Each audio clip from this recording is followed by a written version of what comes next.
until it came from the radio. You know, this is Dr. Feldy, and I'm here and blessed and lucky to be with Gordon Shoemaker Foxwood, the director of Wild Eyed and Wicked, the movie I just viewed. Well, what a movie. And Michael Sommers. Welcome, welcome. Thank you. Good to be here. Thanks for having me. Now, first question, could you just briefly tell our viewers what this film you created was all about? Sure, I can jump in for that. It's all it's about a becoming a knight in the modern day. You have that one-on-one your demons out in the woods. Right. Okay. And now I'm going to go right to the end of the movie, actually, because this is my perception, which is the unique one. I found that communication, reconnecting, eliminating isolation, and teamwork eliminated this soul-sucking, hope-destroying demon, I guess I'll call it. Is this a metaphor for earth pain or earth plane real-life happenings? Or is this exactly how one should go about defeating actual demons? Both, both. Absolutely both, because what is an actual demon if not everything you say? That leads me to my next question. Does someone in the crew or cast or the writer believe in demons, demonology, supernatural? Plenty of things supernatural, absolutely. What an interesting question. One always loves to talk more about ghosts, right? I think that in my experience, the idea of of demonic supernatural forces are fortunately something I've never had experience with. I know that there is all sorts of unseen and things out there that sometimes can be felt, and I like to focus on those, the good ones or the mysterious ones out there. But maybe I don't know. Maybe there is more out there, also on the dark side of the coin. Hope not. A lot of the times when somebody asks a question like that, Doctor, I'm thinking to myself that I sort of go back to the question, and there's an assumed thing that if it's standing next to you in the flesh, that's real, and if it's not standing next to you in the flesh, that it's not real. And I don't agree with that. Like maybe something that's in. First of all, maybe it does stand there in the flesh next to me. Second of all, the thing that's in my mind that I'm worried about might affect me or even hurt me or assault me even more than like a demon in the flesh. Sure. Because what like physical violence is like, don't hit someone. It's much better to give them psychological, emotional abuse, which will linger for the rest of their lives, rather than the fleeting hurt of a slap on the cheek. That is true. That is true. Well said. Well said. And your acting was phenomenal. Could I just ask how did you become such a brilliant actor? Not a question on my list, but I just have to ask that. Oh, well, that is very kind of you to say. I think for me it's becoming okay. I will confess, this came from Lakeith Stanfield. I watched him in a movie the other night, and he was in a movie with me, and he's maybe my favorite actor right now, and he said, well, it's just about improving yourself. And what I see when I watch him act is what I hope I'm doing. I see him like incredibly open to hearing what the other character's saying to him, meaning he doesn't have a preconception about what's going to happen and what the actor should put on that. He's just like open to what might it feel like in the moment, and is listening really well. And that's the same as a good human, in my opinion. Kind of like Bruce Lee says, the most flexible man in the room is the strongest man in the room. So if you're able to take care of your own business, then on set you can be like, all right, I'm ready, I'm open, I don't have my baggage from home, I left that at the door. I don't know, is that part of your process? Oh, absolutely. And then like from the Bruce Lee point of view, anybody who's attacking you, no matter what their strength or their technique is, if you're flexible, you can combat it. I like that. Right. Well, it's working. It's working. So now we're getting to the production. Now, even though I'm a doctor, well, I started as a dentist, but this is about you. I have worked on a lot of film sets, and well, this is about you. So now, question. Now, there's a lot of scenes that are in the dark. Now, were there a lot of blackout blinds to keep the light out or night shoots? And how did you guys stay awake? Were there any supplements, tips, and tricks that the cast and crew used to stay awake and fire on all cylinders to shoot in the dark? Sure. Napping. Yeah, napping. Yeah, yeah. I was like, hit those naps. Yeah, that's a great question. Absolutely. So there were 16 days of shooting. That and you split up into sort of three weeks with 2 day breaks in between. That final set of 6 days. I want to save the six. I want to say five of them were overnight. So you kind of do all of your, all through the night shoots at once. So you do adjust a bit and to that. I mean, staying awake, just caffeine, usually there's that 3 a.m., 4 a.m. like lull, which, for me, directing it, it was like that was the one thing I could absolutely like, a couple of things I could never do. One of the absolute things I could never do was if I'm falling asleep and, then the whole thing falls asleep. So I had to stay kind of wired. Which led to some fun things, which my producer Patrick, he likes to get ridiculous things like C4 Starburst flavor and all these like wild thing, Have some of that. Yeah, yeah. I Wow, it's remember our one time, flavor. like when I went to get like a caffeinated drink at like 4 a.m. in the woods, and the only caffeinated drinks left, they were like spicy Mountain Dew. I was like, God damn it, Patrick. Had to ask this. I knew it. I knew it because I've been on sets and people live off Celsius now. But anyway, all right, back to now the meat and potatoes. Now, okay. Lily discovers a box of notes her mother kept and concludes that she's part of a generational curse, specifically like a monster, evil creature with yellow eyes that fed off her and her mother and her ancestors, maybe her ancestors, maybe before the Big Bang. We don't even know when it started. What are your thoughts on passing down trauma or demons from parent to child? Sure. Actual demons or trauma, anything really, or genetic predispositions, heart failure, whatever. Sure. What do you think, Michael? You have better demon answers than I do. My answer is I'm difficult this way. My answer is almost always the reverse. How do you stop it? It's less about how to keep it going than how to stop it. And that's a more difficult question. I mean, because the abusive father who hits his son, well, it's pretty common for that son to hit his son and his wife and all of these things. But how do you stop it? That's a good question, and I think it's one that's been in our culture pretty strongly lately, which is a good thing. And a lot of it is about you acknowledge it first. That's the first step. You acknowledge it, and that's almost, in my opinion, when I'm working on my personal demons, it's sort of the ongoing step, but in the last step too, in a way. It's like, oh, there you are, personal demon. Just sit over in the corner, please. Don't bother me. I see you, but I'm going to ignore you. It's so weird because I've acted in my younger days too. I'm No actually way.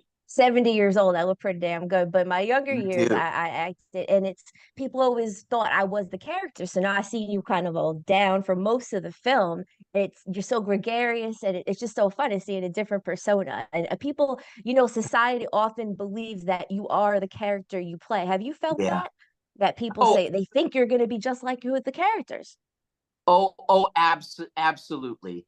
Yeah. And it's funny, even the people in the industry do that because all of a sudden you do well in one part and then you're playing that one part the whole time. It's like, well, actually I came at this from comedy. So, like I'm the depressed father. That's what I'm going to be playing for the. Right, exactly. I'm picking up a comedy vibe. And I've done some therapy in my days and I've done stand-up comedy. So I'm like, I can see you on stage doing all types of clown stuff. So anyway, all right, let's go switch gears. So now, long question. Lily is finally faced with this wild-eyed demonic creature one night and it scares her. And her girlfriend invites her to party in New York City. She could have easily fled the scene, surrendered in fear, like I've done many a time. Ooh, but instead, she decides to not hide, take the offensive route, and pursue a fight that she intends to win with this demon. Why fight? Why does the character fight? Why does she decide to sharpen her tools literally and fight evil instead of giving up? How come? Sure. Hmm. Well, the first thing is that we see it's been ruining her life, and has been running. She has been running for it for most of her life. And she's sick of it. That's the core of the story. She's sick of it. She's like, I don't want to live this way. I don't want this to keep ruining my work, my friendships, my relationships. And that's the fun of Wild Eyed and Wicked. That's the blood and iron and fun of Wild Eyed and Wicked is, let's do Hereditary with Joan of Arc. Let's have someone fight back. Now, would you mind, you could say no, sharing any situations where you stood up and fought when you had the chance to give up and maybe just lose the battle or run from it? Oh my, what an interesting question. Mhm. You know, I'm sure I have an answer, but it's almost such a fascinating question. It almost stuns me. It's like, yeah, there've been little things here and there in life. Sure, I'm fortunate. I've perhaps never had something super massive. Mm, My wife certainly has, most certainly has. Uh, mm, but yeah, but no, I definitely I think you always have that question of when you're confronting something is like, what's the best thing to do? Is it to, will the situation be improved by a front on confrontation, or right. is the situation best improved by just kind of maybe building boundaries and just doing the best you can to find better communication. It depends, but definitely something as fun and direct as this. For me, not necessarily something with so much iron and steel, but my Mhm. wife's a little different though. Have you I had, had some yeah, demons in my life that I had some demons that I decided I'm done, man. It's time to fight back, and it's the mhm, thing that Gordon said about you being tired was a big part of it. The demons were addiction, and they came together. It's just people like, you can't be addicted to marijuana. I'm like, yeah, maybe you can. oh, And you I can. yeah. And I had this constant question in my head, which is, oh, when am I going to smoke my next bowl or whatever?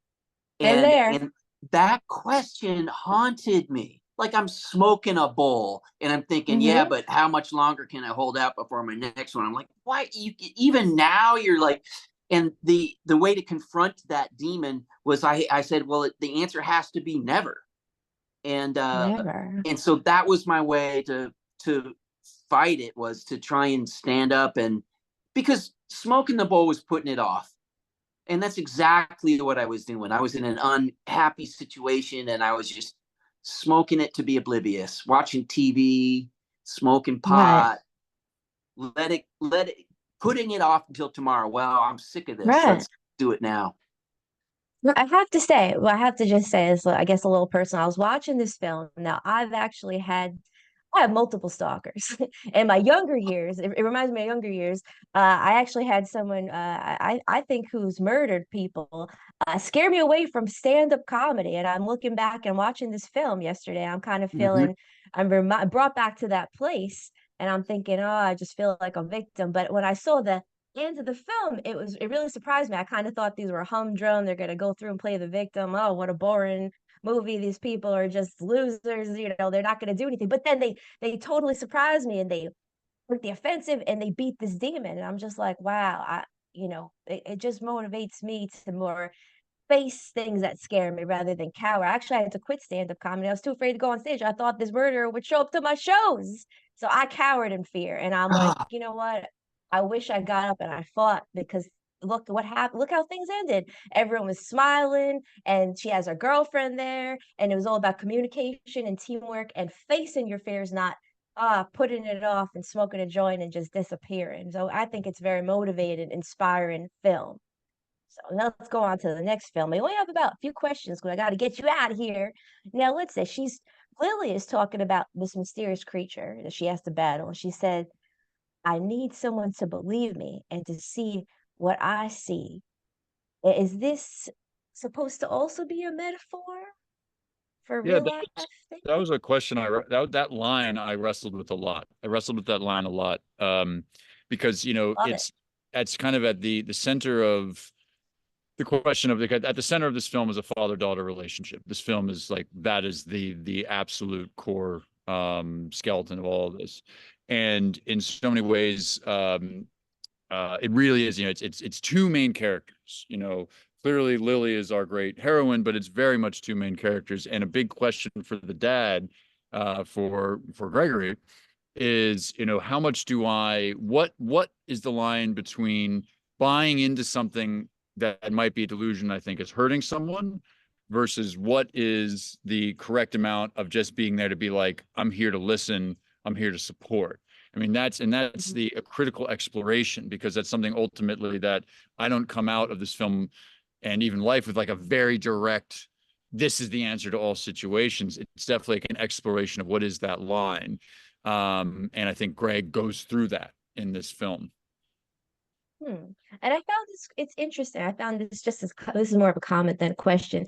We go in, and I actually wrote this question out. I'll read it to you, but by the time I finished the film, I didn't agree with it and I threw it out because I too was tricked, because you think that the dad is a POS, just garbage guy. And that's what you think before you watch the whole movie. So it's a really good lesson to show the viewer that don't judge people. You might think someone's the bad guy, but really it was the woman who was haunted, and the dad was trying his best. But I thought he was a bad guy, and I was like, I hate this guy, I can't stand him. But by the end, I freaking loved him. So here's a question I disagree with. So this is totally threw it out. All right. In one scene, the daughter speaks what's truthful to her, pointing out that her father treats women nowadays better than he treated her own mom. And he says, don't make me regret inviting you here. And he shuts down while his daughter's truth is involuntarily pointed out to him. So my question was, some parents push things under the rug while other things face the facts and deal with their kids' failings.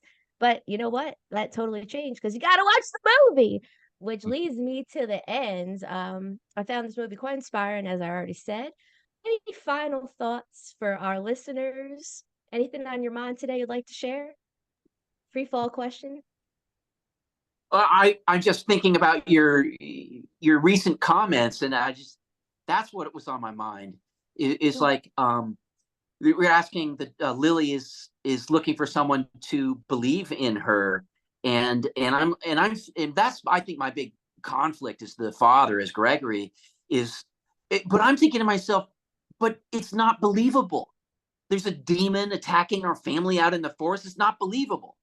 And then to me, I have this thought in my head: was that important? Is like my preconception of what reality is that important? Is it what's important as a father is to be like, well, what you have stated is a believable fact versus my daughter. And I think that's why I become redeemed, is I side with my daughter. Wow. Right. And I really grew to like you, which was really heartwarming for me. I know it's just a movie, but sometimes movies can actually have emotional effects, and this movie did. And so a lot of times I'm really separated. I'm very detached, especially as a doctor, but not this. All right, you guys got to get out of here. Can you please tell our listeners and viewers your websites, your socials, and where to find you? Absolutely. June 11th will be anywhere you can rent something, but again, you can pre-order us on Apple TV, or get a physical copy on Amazon, or rent us on Amazon, anywhere. And then the Instagram is at Wild Eyed and Wicked, so it's an underscore. So at Wild underscore Eyed at at Wild Eyed and Wicked. You'll find us, and I'm at gs.foxwood. Beautiful. Great work. Very inspiring. Have fun promoting, have fun enjoying all the success, and I hope to see more work from both of you. Quite talented. Thank you so much. Thank And you, now back Doctor. to more Kate from the radio. Thank you, Doctor.